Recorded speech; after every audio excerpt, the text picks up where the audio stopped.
Hillary O'Toole. Thanks. Sorry about that. My name is Hillary O'Toole. I'm the executive director of the Beaver County Marcellus Awareness Community. And we hold these meetings every month to make sure that the community is aware of a lot of the programming that we're just starting to get up off the ground. And to make sure that we're being transparent about all of the shell mitigation funding that we hope we're putting to really great use here in the county. And we also work to highlight environmental issues that are really happening in our area, that are relevant to what's happening in our area, I should say. So Heather from Three Rivers Waterkeeper is here. She's an environmental conservationist, and she really sincerely has a passion for nature-based solutions and social environmental justice. She holds a doctorate in evolution, ecology, and organismal biology. And I know I said that wrong. You may have to repronounce that one. And she's the executive director of Three Rivers Waterkeeper. I want to thank her for being here today, Heather. Everyone is very excited to hear your update on watershed stewardship in and around Beaver County. And personally, I just want to say that I am honored to have Heather here because we are actually working together on a project funded through the shell mitigation dollars that were provided to Beaver County nonprofit organizations. So Heather and the work that she does is so important, especially because we know how many people love to go out on the water and be out on their boats and their jet skis and take your kids down to all the different bodies of water that we have in the county. And Heather and her team monitor that water, make sure that it's safe, make sure that we're not swimming with plastic nurdles everywhere, that our fish and wildlife are okay. And with that, Heather, I'm going to hand things over to you. Great. Thank you so much, Hillary, for that introduction. And thank you much to the BCMAC community for having me here today, learning a little bit about Three Rivers Waterkeeper and some of the partnership work that we've been working on. I'm going to go ahead and share my screen. And you'll see my family for a second before I start the PowerPoint. And all right. I think y'all can just see Three Rivers Waterkeeper intro slide. If you see, my presentation whole thing, please let me know so I can make sure that you guys have the really focused in screen. All right, well, as Hillary mentioned, my name is Heather Hulton Vantassel. I'm the executive director of Three Rivers Waterkeeper. And today I'm here to talk to you about a few different things. One is I really want to introduce Three Rivers Waterkeeper for those who aren't familiar with our work or who might be just interested in getting a little refresh. We're going to specifically talk about our watershed stewardship and advocacy in the upper Ohio River Basin with a little bit of emphasis around the Ohio River. We're going to talk a little bit about our Styropec litigation and provide an update for folks, as well as talk a little bit about some of our East Palestine water quality monitoring that we've been doing. And finally, we're going to end with talking about really important work that we're doing, and BCMAC is one of our big partnerships. So when the Shell violated their Clean Air Act and received a $10 million fine, half of which went to the community organizations, we were able to really expand our watershed stewardship and education in Beaver County specifically, and really grow and foster the relationship with BCMAC. So I'm really excited to talk to you a little bit about the progress we've made so far with that project and really where it's going to be coming in the next year and a half or so. So who is Three Rivers Waterkeeper? Well, we're an environmental nonprofit. We are based in Pittsburgh, Pennsylvania, but we serve southwestern PA. We work to protect the water quality of the Monongahela, Ohio, and Allegheny rivers and the respective watersheds. So thinking about the small streams and tributaries that flow into those main stem rivers, as well as all the land activities that really impact our water quality. And we do this because we have a vision of drinkable, fishable, and swimmable waters in our watersheds. And so we don't want to just be able to fish and swim and drink our waters, but we really want to be able to enjoy them in every aspect of the way. But that's really how we think about talking about our waters. We are part of the Waterkeeper Alliance, which is a global collaborative of waterkeepers, over 300 of us across the globe, all with our exclusive jurisdiction where we work to protect our waterways. We also work together to really amplify the work that we're doing, help each other through challenges, amplify our successes, or come together when we really need to have a way to expand the work that we're doing and amplify our work. We were founded in 2009, and we're really excited to be here today to talk to you about the work that we're doing. So some of you might be curious where our jurisdiction is, and I'm going to show you a little bit today. Don't worry about being able to read those little tiny words. It's not important. I'll walk you through our jurisdiction map. The main thing you want to see, it's not following government boundaries. In fact, it's taking over watershed boundaries, and our watersheds do not care what those political boundaries are. You see my red dot, and that is actually where the point is. So that's where all three rivers come together, or really where the Allegheny and the Monongahela combine to form the Ohio River. And we go up to the third lock and dam on each river, which is a semi-changing jurisdictional thought, just because we do sometimes remove dams like we did on the Mon River this year. But you'll see we basically almost go up to the Ohio border on the Ohio River. We go up past Katanning on the Allegheny River.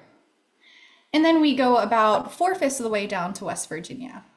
Now, we will respond to pollution incidents when community members reach out to us outside of our jurisdiction, as long as there's not another waterkeeper there that can do the work at more ease. And so we still work with other waterkeepers as well, or outside of our jurisdiction when needed.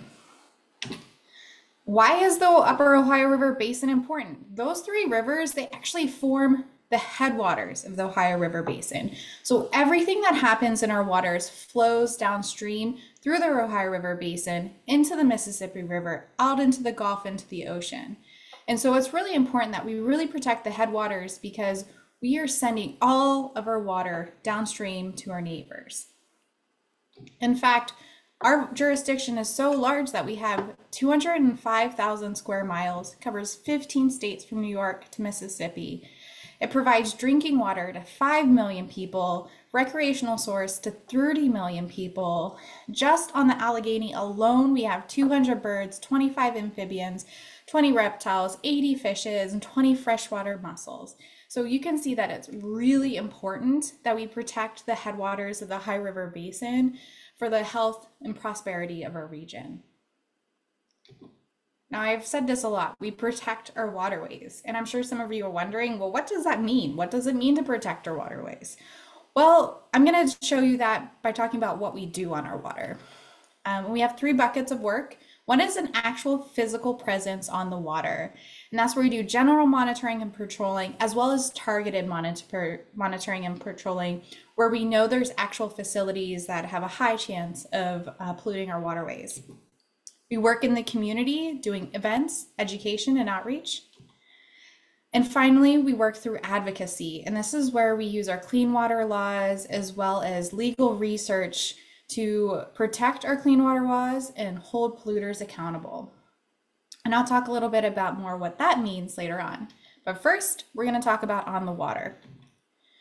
So as mentioned, we do the general and targeted. So that's, either we're out there, we're looking for anything, the good, the bad, the ugly. We highlight those stories, but also we do targeted monitoring and community pollution response. And we're going to do this through visual monitoring, olfactory senses, taking water quality samples, and we do this by foot and by boat, depending on the type of waterway we're working on. Some of you might be wondering, well, where does pollution come from? Well, there's a couple ways that we talk about pollution. The first is point source. We know where it's coming from, and it's being directly discharged into our waterways. So we often think about that as a discharge point on an industry. And so thinking about the permitted allowances of a discharge facility on our waterways, or a non-point source. So think of that as stormwater runoff, where it's collecting a lot of different types of contaminants as the stormwater runs through our environment. And we don't really know where those contaminants come from by the time they hit our main stem waterways. As your Three Rivers Waterkeeper, we focus on point source pollution, but we're always thinking about how we can reduce non-point source pollution. So when we're out there monitoring, we do need to know kind of what the baseline of our waterways should look like in our region. And this prompted us in 2021 and 2022 to do some baseline, complete understanding of our main stem rivers. We did 25 sites, 4 seasons of sampling, and we worked with the Pittsburgh Water Collaboratory to do all the analytics of this research.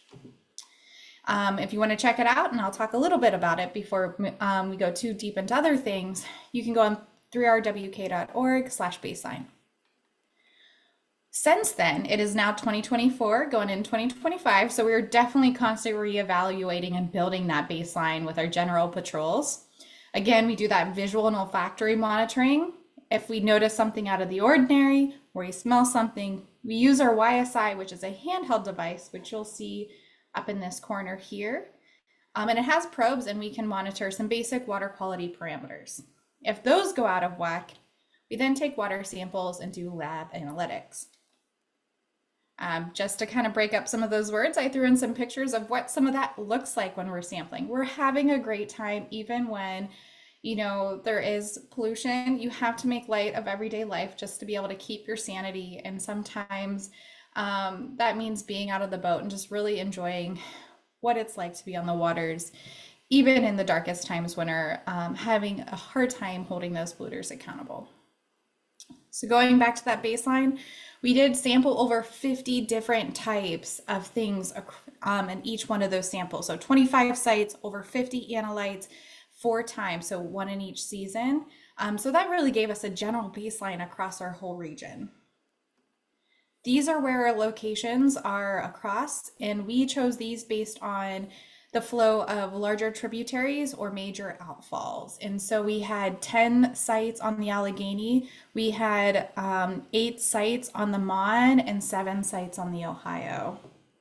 And now I'm going to walk you through a couple types of data points that you can go in and play with yourself so you can get an idea of what it looks like in our waterways.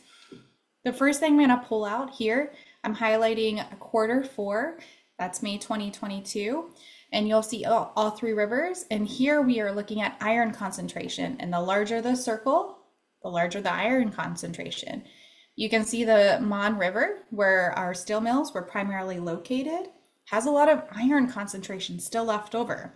Well, we still do some steel production on the Mon, as well as it was a major site of really large amounts of steel production, which uses iron to produce the steel in the Mon. So this is considered a legacy pollutant as well as a current industrial pollution.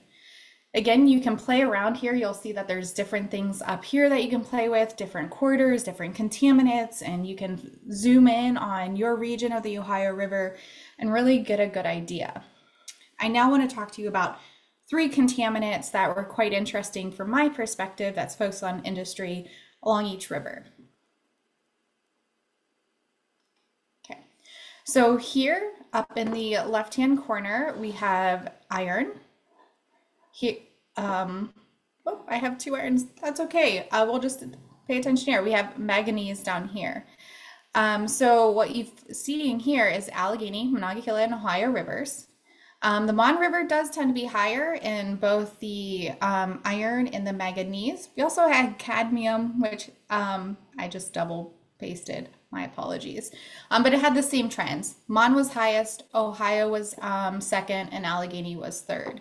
And so that's kind of expected. If you have high concentration in the Mon as it mixes with the Allegheny River to form the Ohio, you're going to see lower concentrations due to the amount of water, as long as the Ohio isn't adding excessive amounts to that mixing there. So that was really interesting to us. And the highs and lows were quite interesting as well. One area, the manganese, Ohio is actually doing better than the other 2 rivers. So this means that as you get that much water together, the concentration does decline. So I really encourage you, play around, look at this data, and get an idea of what your water looks like. But you can definitely see that we have a lot of legacy pollution left over in our waters, and we still have some new industrial pollution as well. Well, since then, we have added to our data sets. We have a lot of things that are, really interesting stuff. And so recently, in the middle of 2024, we released our 2023 State of the Waters. It took us 6 months to analyze all of our data we collected in 2023. And so you'll see always a lag in our reports because it takes time for us to put things together to go out in public. But in 2023, we spent over 1,000 hours on the water, 230 samples analyzed. We did general monitoring across our three rivers and tributaries. We did PFAS sampling, so forever chemicals, that really emerging contaminant. Plastic pellets or nurdles. Those are those little nubbins. Lego, if you take a Lego piece, those little nubbins on the top, that's about the size of a typical nurdle. And those pollution is considered pollution in our waterways. We looked at industrial contaminants. We paid attention to E. coli in our waterways. And we did that for swim guide monitoring because that says whether or not it's safe to put your body in contact with the water. We also did emergency and pollution response. And this is what some of our YSI data looks like. So remember when I was saying we're out there monitoring when we see something or we smell something or a community notice something, we use our Y to kind of trigger whether or not we're going to be taking more samples, diving deeper, submitting complaints to DEP about water contamination. So in the Allegheny, this is great why to do reports. We only did 4 locations with the YSI, and that was really alarming to us. And so this year we're really working to expand that effort on the Allegheny. And that is primarily because a lot of our monitoring was community response. And we got a lot more complaints on the Ohio and the Mon River. However, you can see here that even though we only did it 4 times, half the times they were outside of our standards. And these standards are based on either something the EPA has determined or research by other scientists if the EPA doesn't have a recommendation. The Mon River had 28 times and the Ohio River did have 73 times. But we sampled the Ohio River more. But the percentage of times that we found to go outside of the standards that we are looking for was less than 50%. So, just take that in consideration as we talk more about what we found. We also review self-reporting data. A little known fact is all these facilities have to self-report data out of their discharge points when they have a permit and submit it to the state. The state then uploads it for us. And so we can analyze that. So we looked out at the past 5 years and summarized some of our data points for our 3 rivers on these industries. So here's our first graph. This is total NPDES exceedances. The NPDES is what we like to call it in the water world. It's just simply regulated discharge points that have either a monitor and report, which means they don't have a limit, but they have to tell you what they're discharging, or there's a limit and they still have to tell you what they're discharging. This was kind of surprising for us. So we have the number of facilities on each river that exceeded regulations, and this is ignoring all high monitor and reports because they can discharge really high contaminants and simply report it when it's monitor and report and not violate the Clean Water Act. And that's why it's really important to pay attention to so we can ask for better permitting when they go up for renewal. So you can see here that the Mon River had the most number of exceedances and the most number of facilities. The Ohio River had 15, so not too far behind 18, and 186. And the other, that is simply our smaller tributaries. So we're not othering a river, it's just we're combining them all together, the smaller trips. So you can see here, we do have a problem with exceeding permits.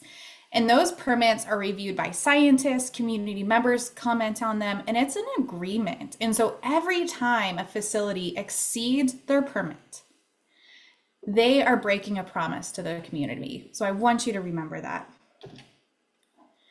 And here is the average number of exceedances per facility per year. So if we all broke it down to if we only had one facility, on this river. And over 1 year, that's how many times each facility that we analyzed would have exceeded their permit. And so those are pretty big numbers when you think about that.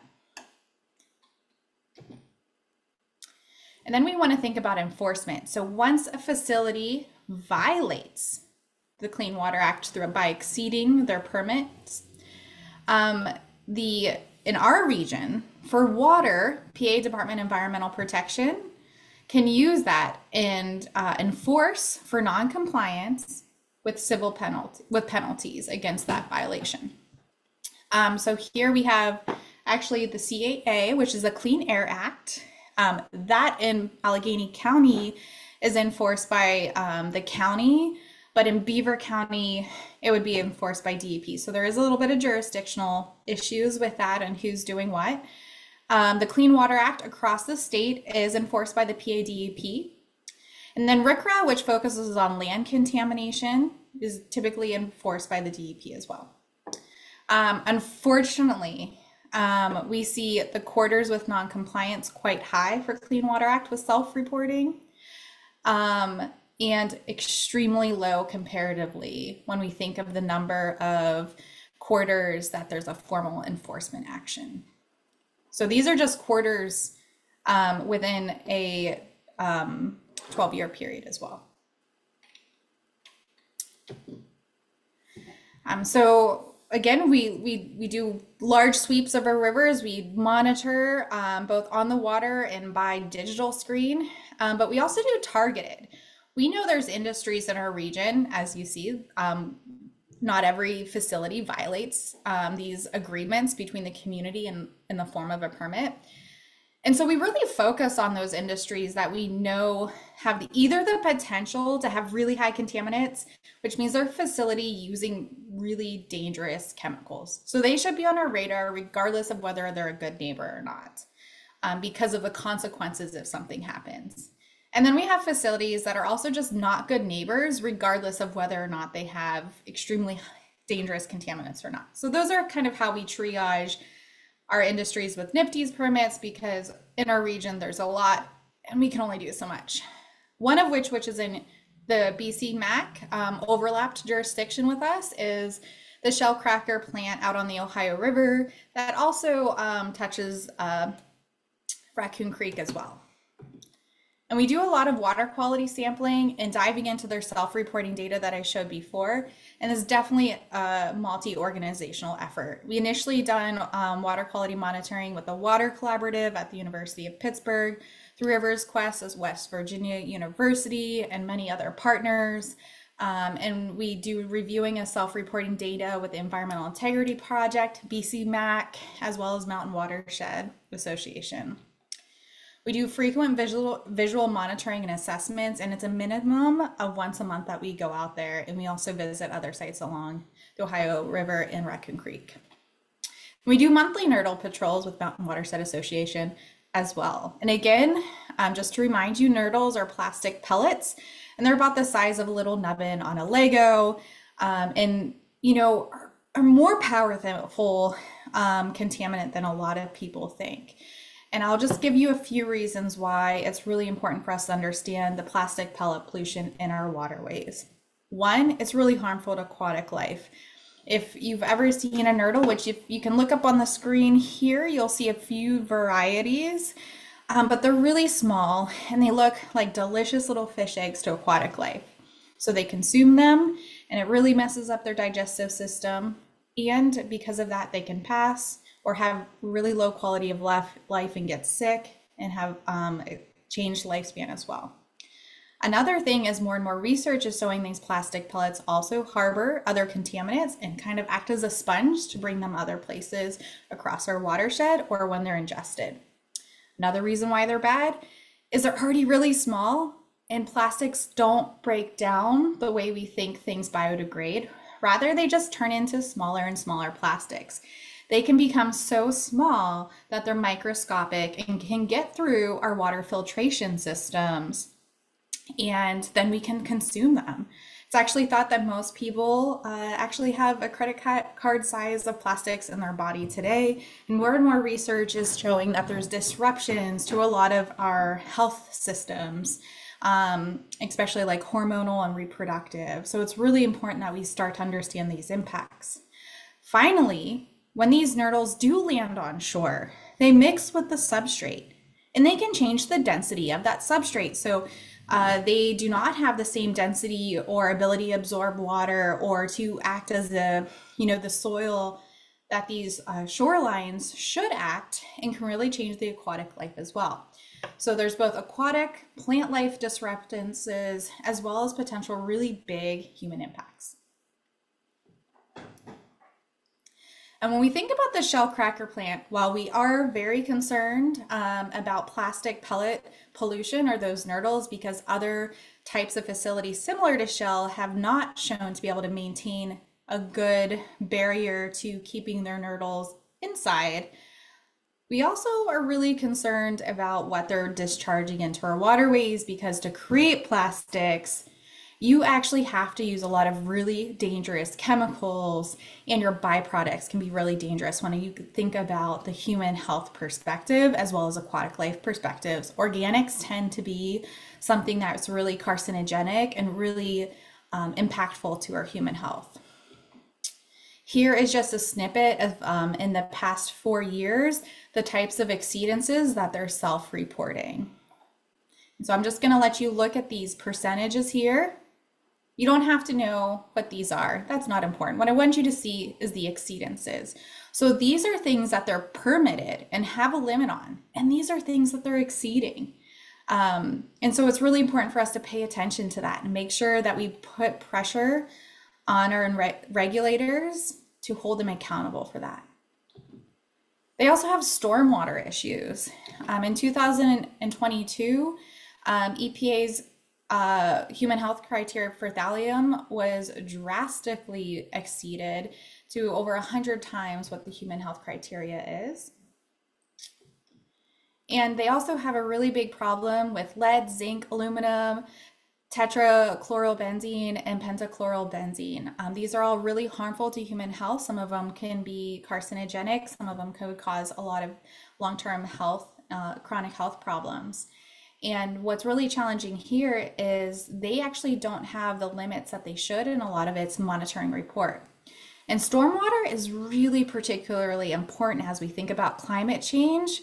Most people think that, the stormwater, when it comes to big cities, and you think about it on your roadways, and causing maybe combined sewage overflows, but actually it's also a problem for facilities like shellcracker plant who have already stormwater issues, and then we're going to have droughts followed by these periods of extreme weather. So how are they going to handle their stormwater when it becomes more problematic in the future with climate change?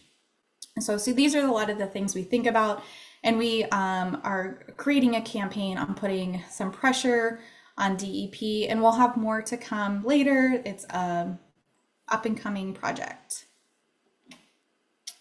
So let's get back to those plastics, right? Well, with Mountain Watershed Association, we've been sampling upstream and downstream for the nurdles.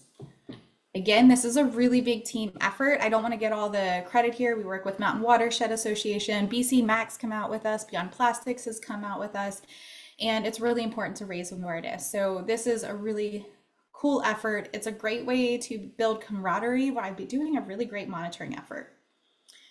We do that by using this trawl. If you've ever been on a shrimping boat and then they have these amazing trawls, think about this as just like a really refined version of that. And it goes through this net, and it sits just below and just above water so it can collect those floating nurdles. And then it goes through a series of nets, and we sift and we separate and we document. Super fun, super hands-on. And just a great reason to be out on the water, because as you can see here, we have different types. We have a bright sunny day, we have a really cool foggy day. And if you're a water person, being out of the water for any reason is absolutely amazing. I don't get out there enough as much as I would love to, but it is a great thing. One thing about targeted monitoring, You often find more problems than you thought you'd have.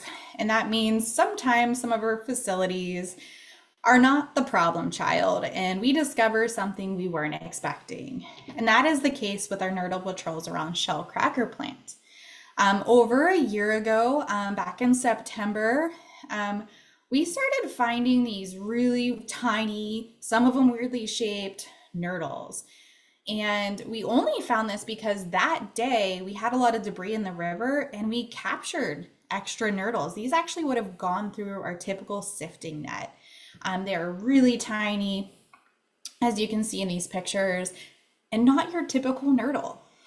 We eventually did trace it back to Styropec, and they are a polystyrene producer, so styrofoam, and what they do is take these tiny little plastic pellets, puff it up into styrofoam. And so that's why they're so tiny. And they're also really dense. They actually tend to sink pretty quickly compared to your typical nurdle because they're meant to be puffed up. As you can see, they were everywhere. And this was just the beginning of a year-long documentation of what was happening. And we've been in a lawsuit for almost a year with them through litigation, and I'm going to update a little bit later in the advocacy time. But we believe that this has probably been going on for years, just without notice. Okay. So now we're going to shift gears a little bit and talk a little bit about some of the pollution incidents that we respond to. This is something we don't ever want to do, right? Something big happened in the community and we have to respond. And so hopefully we never experience something like that with Shell, but we're ready if we need to, and we'll be there for you. But here, the first one that we ever experienced was the Hummer train derailment in 2022, when 17 train cars derailed. 9 of them derailed into the Allegheny tributary Guys Run right at the mouth. And there was petroleum distillates that were leaked out of the train cars, but also ubiquitous, uncountable number of nurdles were released. So one thing that we found out that when you're carrying this number of cars that are flammable, combustible, you're supposed to have empty cars every so often to reduce the potential impact of a major disaster. Well, they found out they can just transport nurdles, why not? And so these were kind of an afterthought in this region, and they didn't do a good job at containing them. And we've been hounding them about it and really making sure that if this happens again, they're not going to take these nurdle releases, as something to not care about. They were important because you know what? Still to this day, we are finding these nurdles along our shorelines. Once they enter to the water, they are so challenging to clean up, if not an impossible feat. And so, again, they do have harm to the both our health and the aquatic life. And it's important to note that we don't really know what these long-term impacts are of ingesting microplastics. And so why find out? We need to stop it. We've also responded from community members reaching out to us from the East Palestine disaster. And I'm only going to touch on this a little bit because we do have Christina, who is directly impacted. Her family has been directly impacted by this, and other communities members on the call as well. But when it first happened, we did get our sister waterkeepers reaching out to us asking how we can help. And it's like, well, technically it's not our jurisdiction. It eventually does drain into our jurisdiction because the water flows. But we did have communities reaching out, and there isn't a waterkeeper there. And so we knew we had to go in and do what we could. And as a waterkeeper, we focus on surface water. So if you haven't caught on to that, that's really important. We focus on surface water because we believe it's so important to protect drinking water sources, because the cleaner the drinking water source, the less you have to clean it before it comes out the tap, the less you have to pay for it, the healthier our ecosystems are, the better our lives are, the more recreation we have. And so when we had communities reach out to us, we knew we had to do some sampling and see if we could document them. We also were constantly reading all the data that was coming out of the Ohio EPA, and spoke out when they were saying it was safe when their data said it was not safe, or at least not where you can say it's safe, right? There are high amounts of contamination that they were reporting. We just didn't know and still don't know what safe levels are. So being able, it's safe, don't worry about it, really, in our professional opinion, was we don't have levels for safety, so we can't say it's unsafe. We're just going to send you back there. And we found that really problematic and pushed back on that narrative as well. So here's the locations we sampled. So here's the derailment. Initially, we sampled November of last year, and then we sampled in March of this year at this site, Sulphur Run 2, and then we sampled both locations in July, and we do plan to go out again November, December time and monitor. When we first went out and sampled, we were pretty shocked, actually. We expected contamination, but not at the levels that we actually found them. And I really encourage you to go look at 3rwk.org/sulphur-run and check it out. We have all 3 reports on there. But our levels were drastically higher than what the Ohio EPA was reporting in similar locations. They weren't the exact location, but similar, and we were very concerned about this. Now, this is most likely because we sampled in areas we knew would harbor contamination, right? We had like a slowing of the water, and we have substrate that actually absorbs contamination. We weren't sampling in the rapids where there was really large rocks. And we did this on purpose because we wanted to document what was the community was being exposed to. That was our question, and that's how you answer it. And so we were able to amplify the community's feelings that they were getting sick and that there was contamination, even though not all the data that the EPA was putting out was saying so. And this is really validating, and this is how you push back on government officials. We've since then have gone out again, and then they did air knifing in the stream, thanks to the Christina's work and our work together. So I just want, Christina always has gone out with us on these sampling and has really helped us found these locations. But because we pushed back so much about the surface water issue of contamination accumulating in the substrate, they went out and did air knifing, which wasn't our choice of contamination cleanup. It's basically they were putting high pressure into the stream beds, kicking up the contamination, sending it downstream. Now they did have a boom system down below, but they weren't taking all of the water that they were kicking up with the contamination, diverting for treatment and putting it back into the water. So we believe a lot of the contamination has gone downstream. We're not really sure how we're going to test for that. So that's a work in progress and figuring out the best way for that. And that's why we don't have our next sampling date done. But this is really problematic because we know there is contamination and most of it doesn't float on the surface. That's why it's settling in the substrate. So just having a surface level boom in a small net that lifted a little bit lower, we don't believe could catch all the contamination. And again, we care about our neighbors, and just kicking it downstream is not the answer.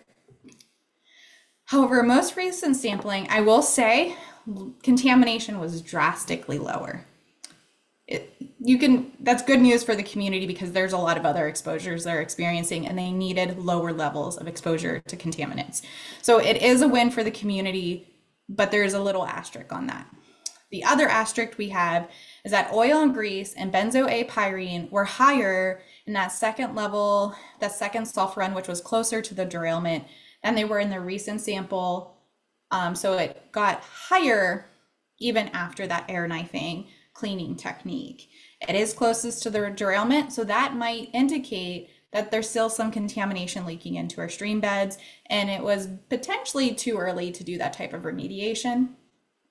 Again, this is not exhaustive sampling, but it's a little bit more than anecdotal. Okay.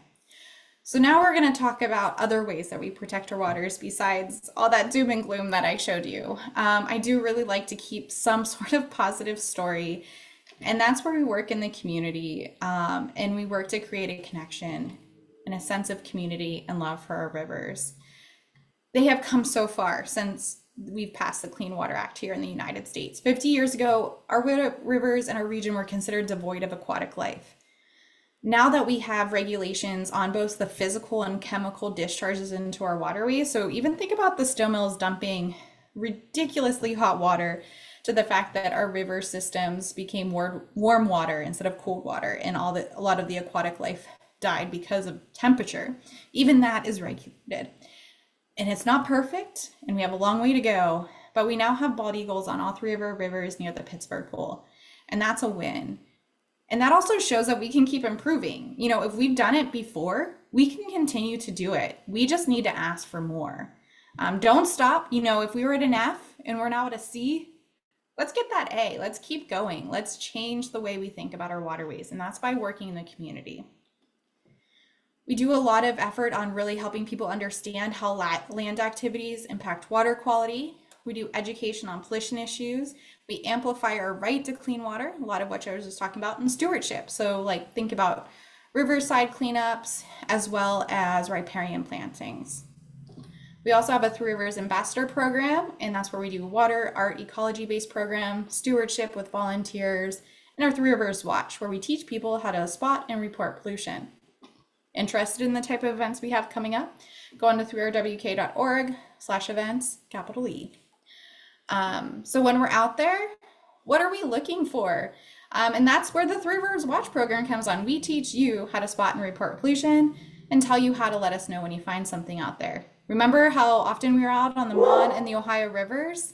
That's because the community members letting us know something's happening and we have to go check it out.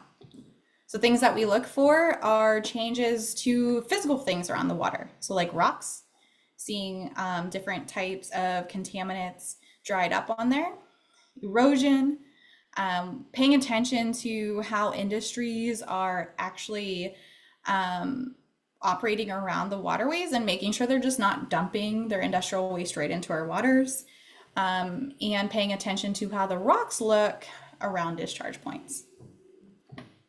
We pay attention to foam and excessive turbidity. Foam can be from surfactants or contaminants in the water, but it can also naturally occur, especially from turbidity.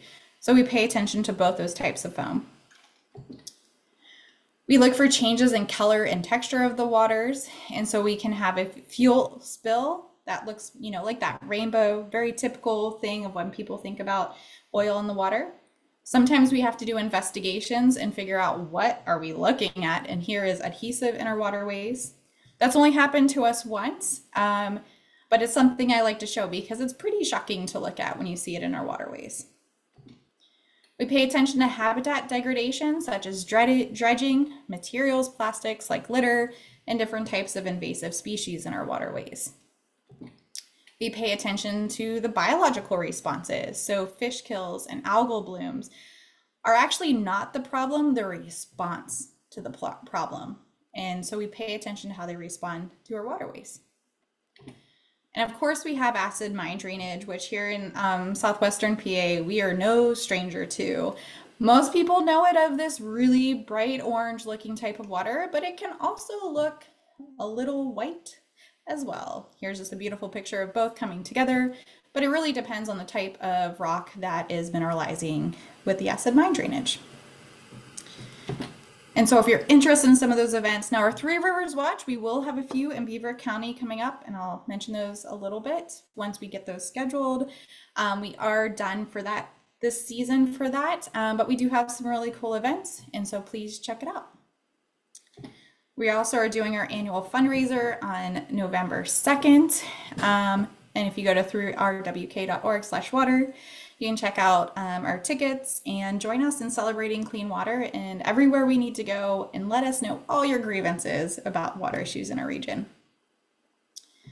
All right, so while I left this part as a little the shorter part, it is by far one of the most important aspects of our work, and that's through advocacy. We hold polluters accountable. As your Three Rivers Waterkeeper, it is our duty to not let polluters go unaccounted for. And so when we think about advocacy work, we focus on finding the evidence. That's our On the Water programs. We then use our community efforts. So our empowered communities, our educated communities, those who really care about our waterways.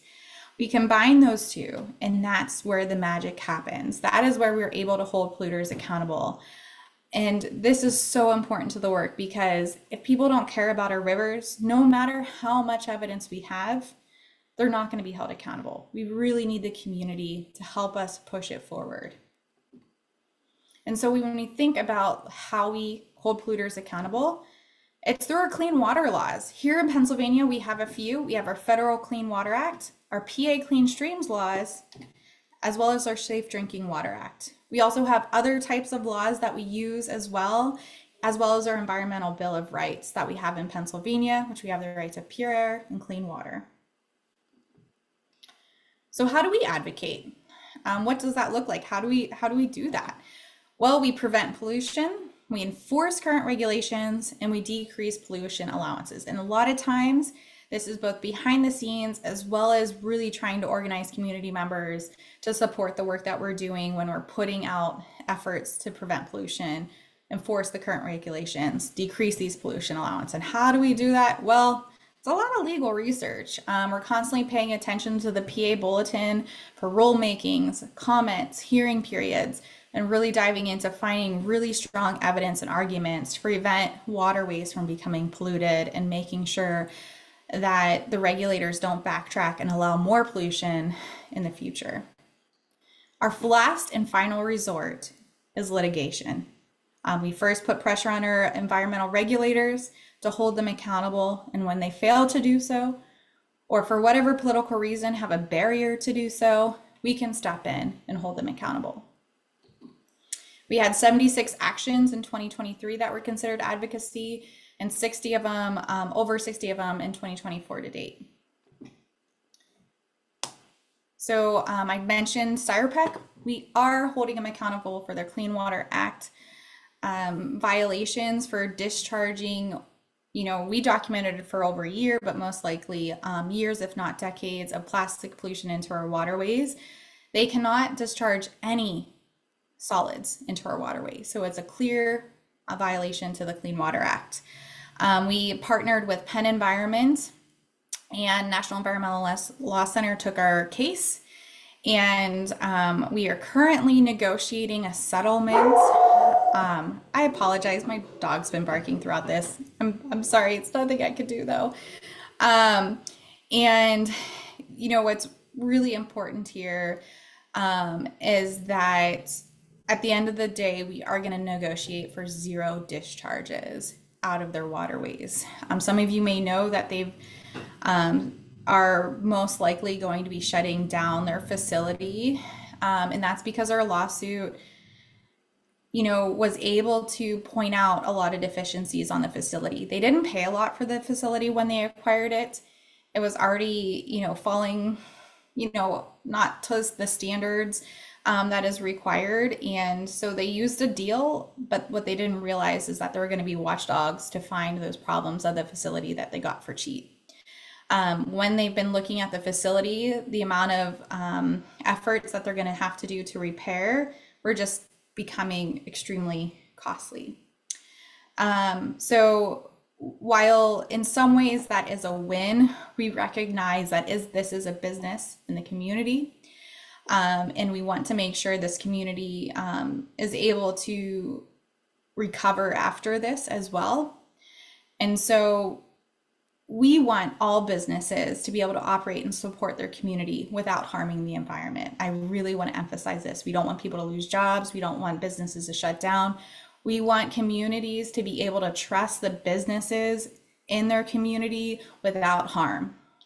And that is our goal. So while we will be able to prevent future issues with this facility, that was not the goal, and I want to really emphasize that. We also do other types of work, and I see I'm running on time, so I'm chatting a lot today. Don't worry, we're almost done. We do appeal permits that get approved. So we're appealing an injection well in Plum and fighting a CNX pipeline in Westmoreland County, and this is a joint effort with Protect PT. We also really put effort in defending our climate. Water quality issues are being exacerbated because of climate change. I want to point out something really horrible has happened in the past week, And Hurricane Helene has really impacted North Carolina and surrounding states. And I want to be really aware that when we're talking about defending our climate, that this will bring up feelings about those community members who are currently lost, missing, impacted. And so I don't have exhaustive research of how you can help, but Appalachian Voices has created a really great resources that if you want to help, I do encourage you to take a look at their resource. That means extreme weather is important and it can happen in Pennsylvania. We flooded before.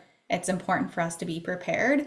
And so we are calling on our decision makers to make sure that this doesn't continue to happen and have a fight against climate change. And we're working with Climate Action Campaign. So if you feel you want to, go ahead and sign our petition at the link listed above. And finally, I want to talk about a really exciting partnership that we're with BC MAC on the unfortunate heels of the fact because Shell violated their Clean Air Act. But we're going to make sure that the community members really get to improve the quality of life because some of that was taken from them because of their violations. One is we're really increasing our watershed stewardship in our region. We showed you some of the NIPT's reviews on the Ohio River. We are going to have reports that are a little bit more specific to Beaver County and help the Beaver County community understand where potential pollution incidents are happening near them.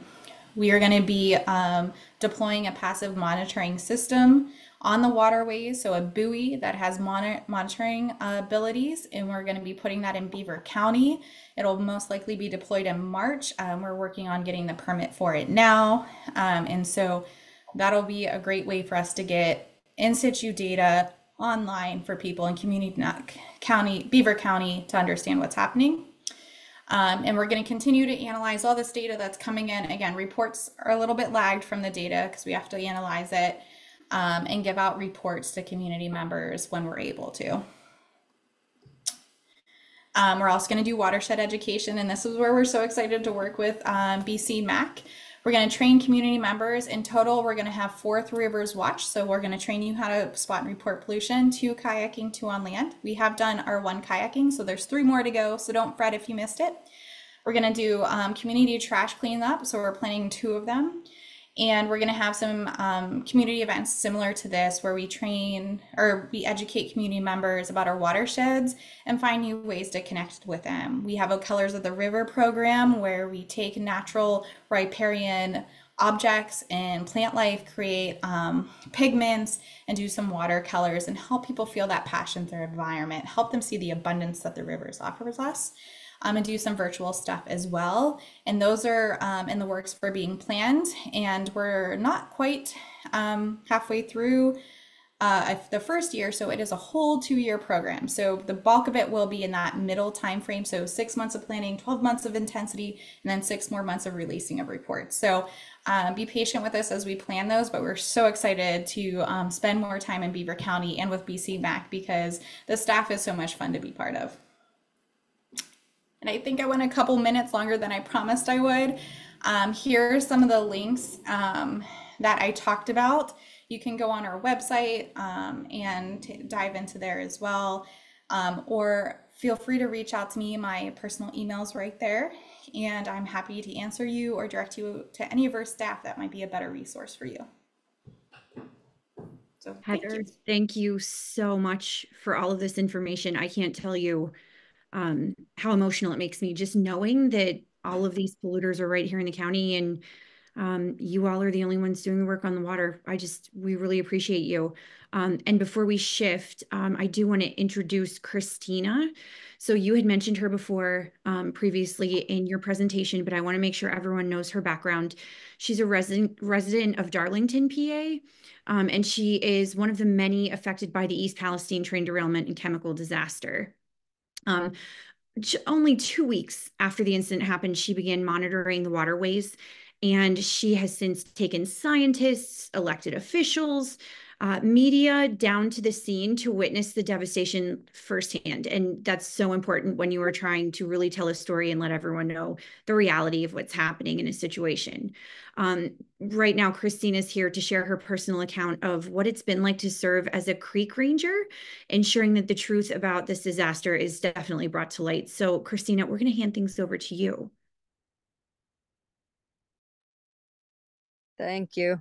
I'm Christina Seisloff. As was said, I'm a resident of Darlington in Pennsylvania and also affected resident of the East Palestine train derailment. I started monitoring the creeks in and near East Palestine on February 14th of 2023, just over two weeks after the vent and burn occurred in East Palestine. I had been hearing on some social media that thousands of fish and frogs were dead in the creeks, and many other animals had also been found dead after the vent and burn. I wanted to know if what I was hearing was true or was it just social media misinformation. Upon my visit to Leslie Run, just outside the village of East Palestine, and eventually connecting to the Ohio River, I witnessed not only a pungent, sweet smell of what I now know as chemicals burning my nose, throat, and eyes, making me cough, and a rainbow sheen that I had never seen in a body of water in my life before that moment, but also fish and frogs belly up in the creek, not just one or two, but more than you could count without walking into the stream itself. It was not social media misinformation, but facts. I had already been sick from the night of the vent and burn on February 6th and heard of others that were sick too. But after that day, that one exposure, my already present symptoms just got worse for a long time. No matter how sick I was, though, I knew I had to do something. I'd always been told growing up by my grandmother that we are supposed to love our neighbor as we love ourselves, and that we were put here to take care of the animals and the environment. I just didn't know how to start doing these things myself, aside from recording videos and posting them online for everyone else to see that something wasn't right here, even though authorities were telling us the danger was past us. I was quiet and shy before all this, so I wasn't a very big fan of putting myself out there like that. But eventually, I just did it because I felt it was the right thing to do for everyone, not just my family. Over the last year and a half, I have had the pleasure of meeting so many new people with so many talents and so much experience in so many different things. I've been able to learn more than I ever imagined I would learn in my life about chemicals, science, testing, soil, air, water, the environment as a whole, animals, and humans as well. Some of those things I didn't care to learn about before now, but now realize how important it is for us to learn about all these things and monitor our environment. Even when there is a government agency set up to do it, we need to do it ourselves as well. Through my time as a creek ranger, a name that was given to us by residents, I had quite a bit of interaction with the US EPA. I was also able to have a few interactions with the DEP in Pennsylvania, as well as many people in the local, state, and federal government. Through those interactions, I have learned that we cannot just rely or wait for these agencies and these people to help us or give us all the information that we may need to protect our communities from dangers to our lives or happiness. Many of those people in the government don't have the time to monitor what is going on in the communities that they represent, and oftentimes they aren't even in town to see what is going on. The agencies that are also meant to protect us by monitoring what corporations and other polluters release into our environments also do not have enough eyes to watch, and they often let these entities get away with things that they shouldn't be getting away with in order to make millions of dollars at the expense of our lives and our environment. Though these government agencies and officials often ignored our concerns, eventually some of them started to ask us questions. Members of the US EPA eventually gave our small group a name as well, the Creek Ambassadors. And for the few of us out of the group that actually walked the contaminated creeks, turning over rocks, digging with shovels, breathing in smells that not many people experience, they eventually started asking us where to find the heaviest sheen that they would then order contractors to clean up. They told us on several occasions, as well as other government departments, that we had actually been in the creeks more often than what they had been. There are still concerns that we have that have been stated numerous times to the US EPA that have yet to be addressed in cleanup. After being exposed initially to the chemicals from the train derailment and vent burn, residents were told it was safe to return home, and the evacuations were lifted. However, when people returned home, many got sick, if they weren't already sick because they didn't go far enough away. People started questioning what they were being told. After continuing to see the sheen in the creeks, testing that was being done by the government agencies also started being questioned. We were being told everything was coming back as being within safe levels by the government and corporation. But an independent researcher was saying it wasn't. It didn't make sense to many people in the communities, nor did it make sense to us, as we would also get worsening symptoms in the creeks as well. So many of us wanted to know who was going to tell us the truth. What was really going on in our communities, and was it really safe? Hillary Flint had a connection to the Three Rivers Waterkeeper and reached out to them to ask if they would be able to help us. They were happy to help, just needed to figure out how they could. We first managed to do testing together in November of 2023, as Heather stated. Our results were surprising to me at first because many of us trusted that the government agencies would protect us and tell us the truth. The numbers were shocking, though, and at first, residents, including ourselves, didn't understand the results. We just knew it didn't look good. It wasn't until our third round of testing that we would get the screening levels to compare our results to, and that just sort of confirmed things. Heather's talked a little bit about that tonight. These agencies were made to protect the environment and people from others that don't mind contaminating it in order to profit at the expense of our lives. They allow polluters to do their own testing as well, like Norfolk Southern. Fines are not high enough to matter to corporations. They do things that are unsafe for everyone else. The agencies are also not able to keep an eye on everyone every single second of every single day, just like a mother can't do with their own child. They also don't have to live near many of the corporations that are problems. This is why citizen science and watchdogs are so important.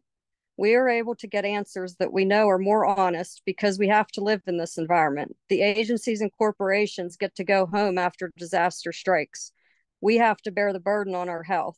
We are going to make sure the job is done right. We can also hold the government and corporations accountable, and they don't like that very much.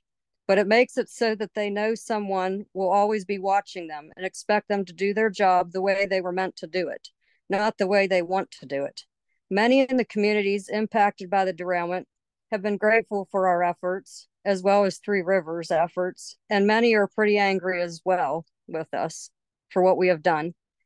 But I much rather have someone hurt my feelings for a short period of time than I want to watch our environment and our loved ones and others' loved ones die when there could have been something that prevented it. That's all I have. Thank you so much for sharing that with us, Christina. We're just amazed by your work and the dedication that you have, and we're just so grateful for everything that you've done. Does anyone have any questions for Christina or Heather?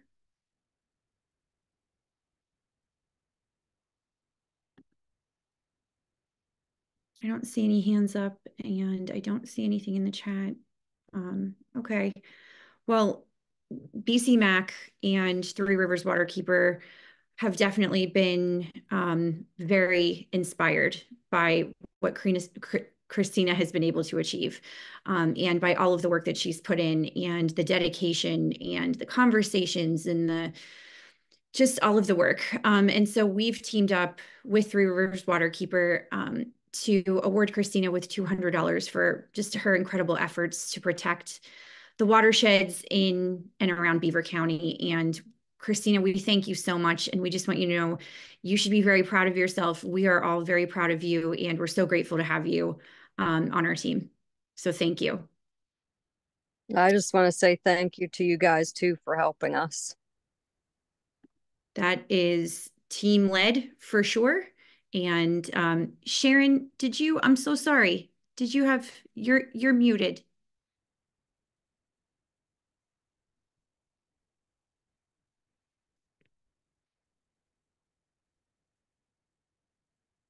Can't figure out how, there we go. I just want everybody to know how much we appreciate Christina. I don't know what we would have done without her. And yes, I was wondering this whole time she was talking how we could afford her a salary because she's been doing so much work. That's all. Thanks, Sharon. Yes, we definitely recognize all of her efforts. It's incredible. And Christina, we hope that you will keep us updated and continue to attend our meetings and let us know about all of the work that you do in the future as well. So we're going to move forward. If no one has any other questions or comments with the Shell update, just to try and keep everyone in line with time. So I am going to introduce Dr. Clifford Lau. He is a board member of BCMAC with a PhD in synthetic organic chemistry and decades of experience as an industrial chemist. So he is definitely someone we lean on heavily in this work. Dr. Lau, if you wouldn't mind, could you please give us an update on what's been happening at the Shell plant over the past month and any new observations that you've seen or any information that we should make the public aware of? Well, first of all, I'd like to thank Christina on that kind of observation. She really makes to the point of what some of the stuff that we're involved in is being eyes on the community. And if you see something, say something, but we really need your help. So has there been anything that anybody would like to report of what they've seen around the Shell facility or any other facility in Beaver County?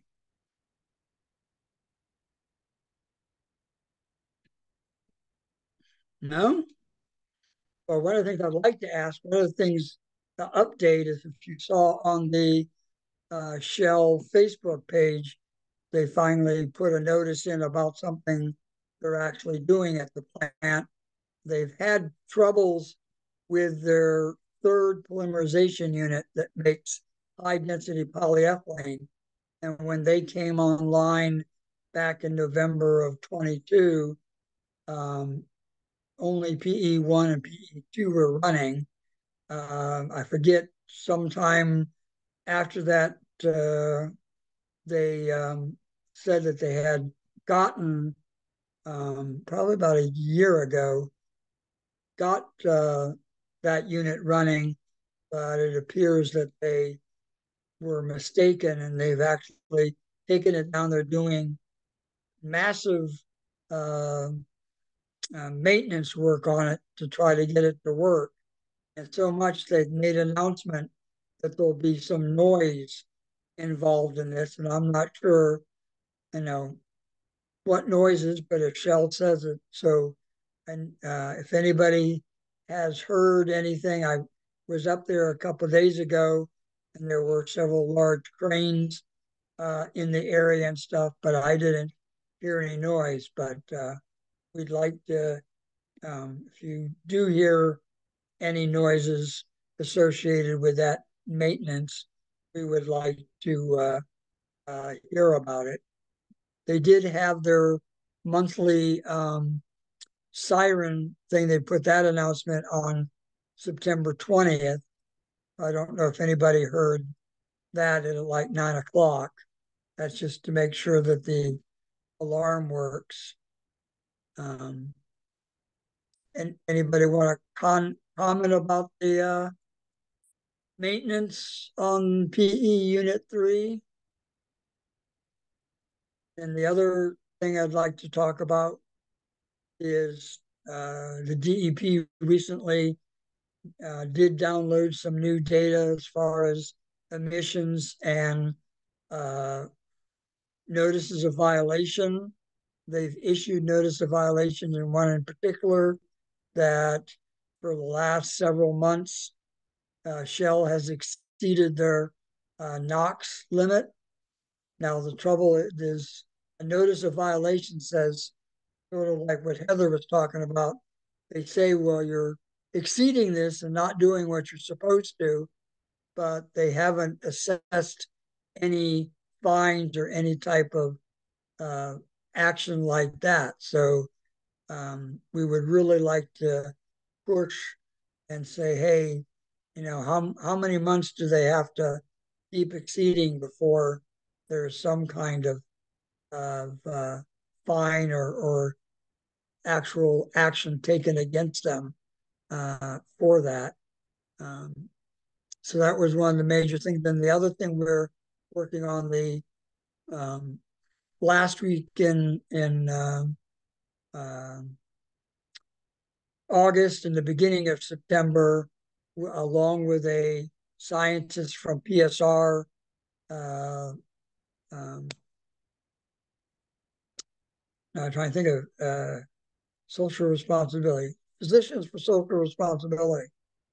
We were out with a special called optical gas camera that we can see VOC or organic vapors coming out of the plant.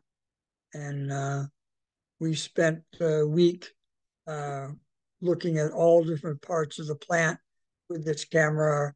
And currently that video is being processed and put together to see. We spent a lot of time. And again, one notice is that Shell tends to operate between 9:30 p.m. and 9:30 a.m. So we were out there often at midnight or 3 o'clock in the morning and stuff, being able to observe what Shell was up to. So has any of my comments brought anything to mind that someone would want to comment on or anything, or we'll move on to the rest of the program? Always like to hear from what you have seen. We did get some reports in the chat, Cliff, so I Okay. noted them. It looks like Carrie saw some flaring at the Pike compressor station last Wednesday. So we took down the day and the time. That way we can go back and look at the breathe camera and the data available. And then Sharon also said she had heard some weird noises in the night last week, and she's going to try to figure out when that was so she can call and report that. Okay, when you say where's the Pike compressor station? I'm not familiar with that. It's not associated necessarily with the Shell plant. Sister Carrie just said she doesn't think there's a camera on it, but I think, yeah, is this one in Ambridge, Sister Carrie? No, it's just a second, let me pull up the map. Thank you. It's north of the turnpike, like Willoughby Run and Teats Road. I guess it's like outside of Zealy, maybe. Okay. I think it's maybe North Swickley, New Swickley Township, North Swickley Township. Okay, yeah, we can. You think it was probably related? Maybe they were doing some pigging operations at the compressor station. I have no idea. I was driving by it. I'm like, ooh, there's fire coming out there. Oh, they just wanted to make your evening exciting. You know? You didn't happen to get a picture of it. No. No, I was driving.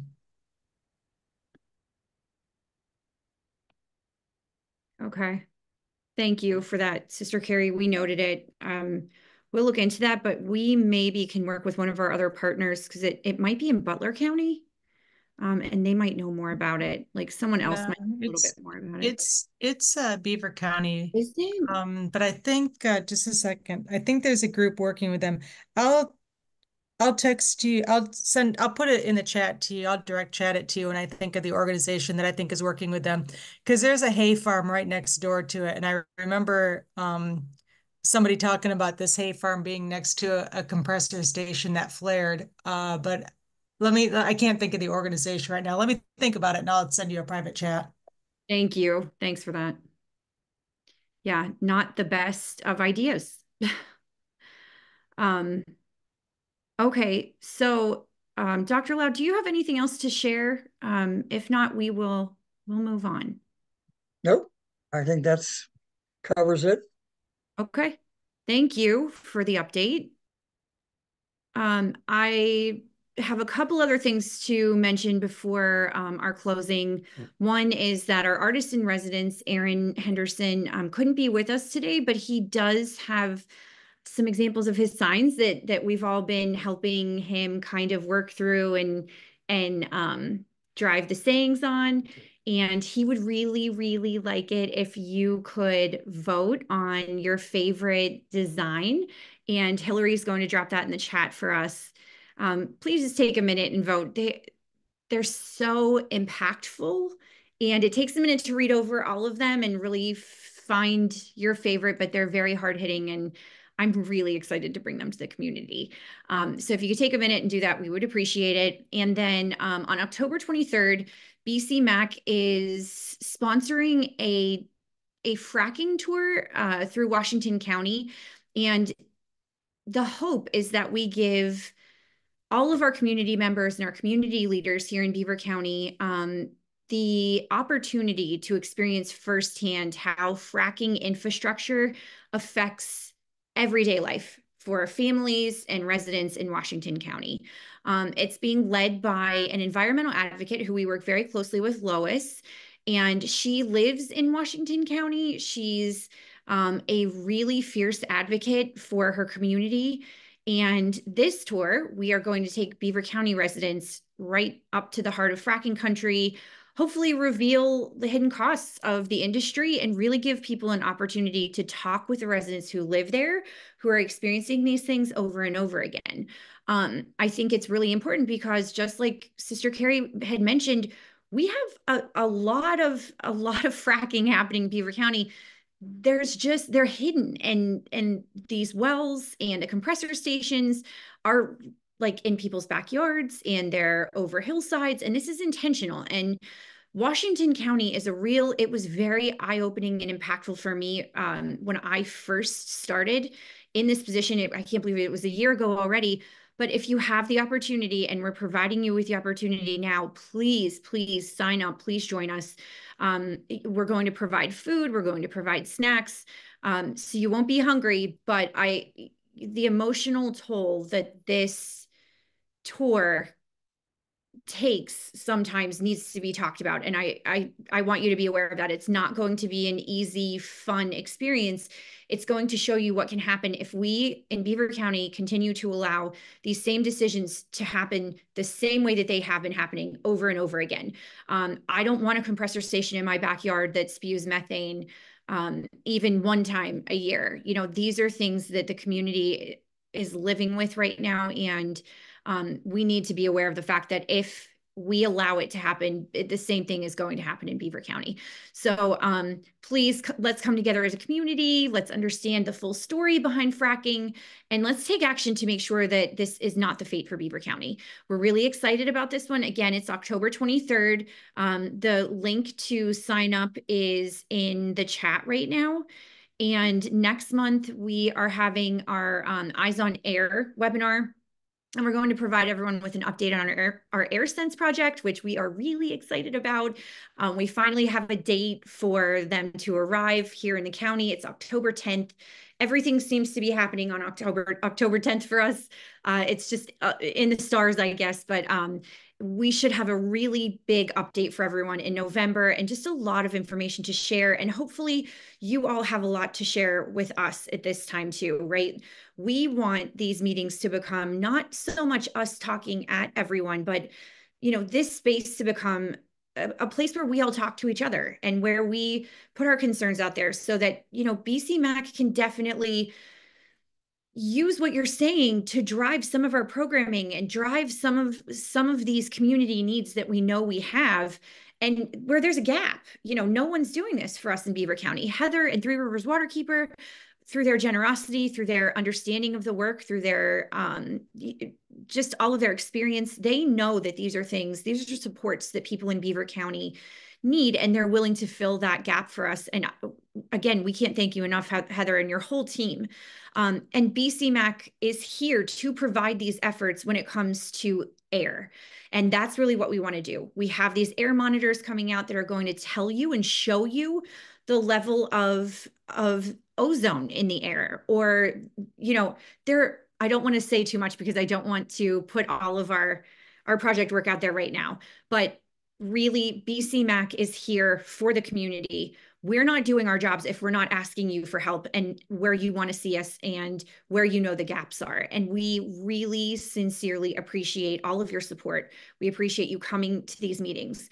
Unfortunately, we're going to ask you to keep coming to even more meetings that we're going to start having in the community, because Shell's Title V hearing is coming up. So again, we know that thanks to Heather's explanation with like the Clean Water Act, a lot of these things mirror in the Clean Air Act as well. And all of Shell's air permits are on display for us, sitting on the DEP website. Their application is in. And right now, the DEP, the Pennsylvania DEP, and Shell are kind of doing this dance of, okay, what permit exceedances, or excuse me, what permit limits can we allow them to have? And they're going back and forth, and it's a long process, but we know that at some point it's going to end, and a final application will be posted on the DEP website.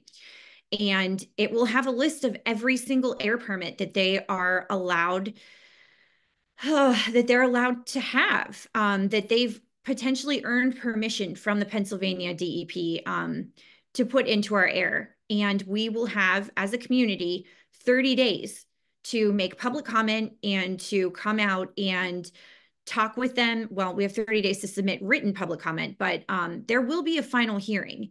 And this is something that we're going to need your help with. We need community voices. If you can't come in person, we would really love for you to submit written comment. We would love for you to do both, ideally. But before we even get there, BCMAC has started a petition for the format of the Title V hearing, and this is really important. So Hillary's going to throw that up in the chat for us. And if you could please sign this petition, it would help us immensely. It really will allow us to make sure that all of the things that we need for the most involvement from our community are in place. And we're not asking for anything crazy. I think, between the hours of, or maybe after 5 p.m. so that people don't have to take time off of work to attend the hearing, is a rational ask, right? These are things that we believe Shell will work against. They'll want it to take place, midday at, maybe 9 a.m., 10 a.m. when everyone has to be at work. So without the support of you all, the continued support, I should say, we won't be successful in really, doing what Three Rivers Waterkeeper has been able to do, and that's holding polluters accountable.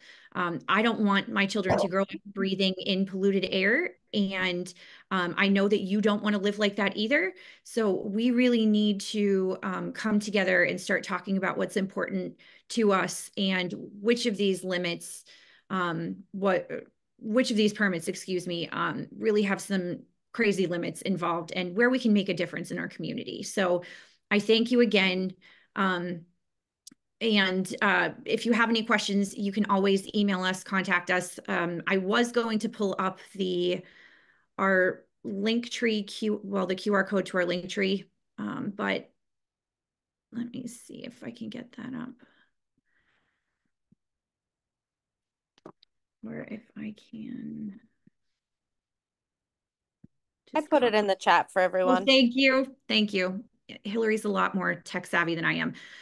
But we have a lot of our petitions on there because we are asking you to participate in some other things as well. So again, thank you all so much. I really want to thank Hillary Flint for all of her work in preparing and getting our run of show and all this information together and coordinating all of our attendees. And Heather and Christina, I can't thank you enough for all you do for Beaver County and your own personal communities. And Cliff, at the same time, thank you so much for everything that you allow us to do, for the work that we can continue doing because we have your expertise on our team. So thank you all very much. I hope you have a fantastic month, and I hope to see you all again in November. Thank you. Thank you.